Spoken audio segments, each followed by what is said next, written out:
ของแซ่บแล้วแต่ผู้มักครับมักไผมักมันแต่ละคนมักบ่คือกัน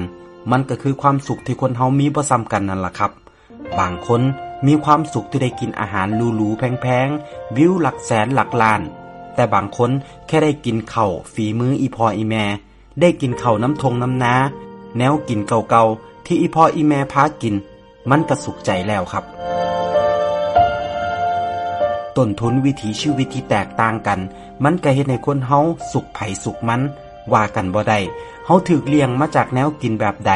เฮาก็มักอันนั้นบ่แปลกหรอกครับบ่แปลกที่แนวกินบ้านเฮาสิซ่อนความทรงจำความผูกพันไว้ในนั้นกินไปคิดฮอดบ้านไปคิดพอสมัยแต่กี้แต่ก่อนคิดฮอดตอนออกไปหามาอยากมากินเฮาเคยผูกพันกับแนวกินอันใดไปอยู่ไกลบ่ได้กินคือเก่าเฮาก็อยาก